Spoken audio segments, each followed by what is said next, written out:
I have tried a total of 3 glass pads in the past, 2 from LTC and another from a different brand. They're budget picks and they had the same texture but mostly differed in anti-slip base material. LTC just released a new glass pad and here I am thinking, it's the same old, same old. But I was wrong. LTC's new glass pad with a 13 by 13 inch has more friction and kind of feels like the control version of their first glass pad. And yes, you heard that right, a control version of a glass pad.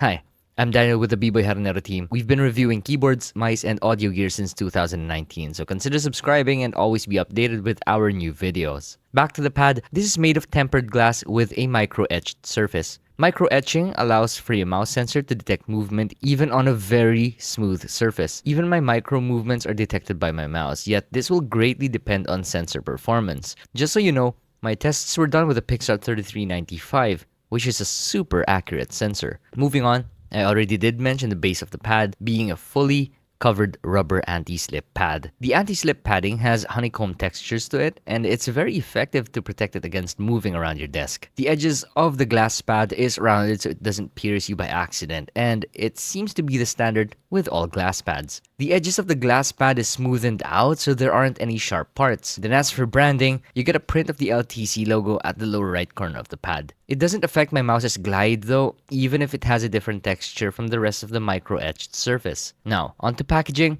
The box hugs the pad securely, being wrapped in foams all over, so you know your pad won't break when shipped. Overall, I think the build quality is standard and nothing to complain about, also nothing over the top to make it shine. Now, as for performance, I can only compare this with LTC's MP3333 Glasspad, as the other Glasspad that I've used from another brand that I've tried has the same build and texture. This new Glasspad from LTC is bigger by about an inch to both length and width. Edges are the same and so is the bottom anti-slip padding as well. The only other main difference that I see here aside from the size is the friction of the pad. There's more stopping power on the new glass pad of LTC, which is the white glass pad, and it allows for more mouse control. In the beginning, I thought that it was the case only because the glass pad is new, but it retained its texture consistently throughout my 1 week of use. This brings me to my next point about why I think you should go use a glass pad, and that's because it retains its texture and smoothness throughout time. If you're coming from a cloth mouse pad,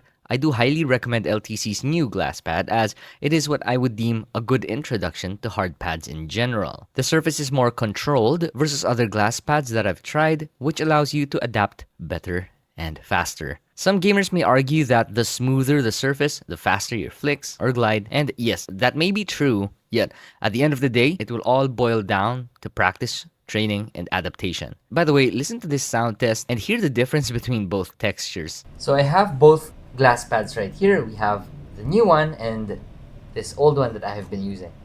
This old one is a lot more smoother than the white one.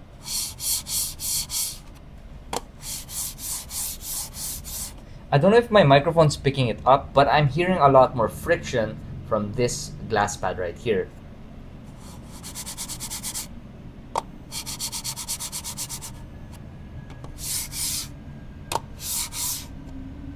Pretty much the same, very slight bit of difference. The only issue that I have with glass pads is when your arms get sticky, your arm could potentially stick onto the glass pad surface, especially when your environment is humid. But for some reason, this new glass pad from LTC has somewhat like a powdery texture to it that allows my skin to glide through it a lot better versus all the other glass pads I've tried in the past. I think the micro etching on LTC's new glass pad is a little less aggressive versus their old glass pad, which makes the surface a tad very slight bit rougher. And upon first use, I needed to adapt to this glass pad for a good 1 to 2 hours or so. And after that, my aim went back to its usual consistent glide. Anyways, there's that. Let me know if you have any questions down below. Again, this is one of the first glass pads that I have ever reviewed, aside from their old units. Some of the other premium glass pads I personally have not tested yet, so take whatever I say with a grain of salt. I will leave links down in the description below on where to get your LTC glass pad. I'll see you guys again next time.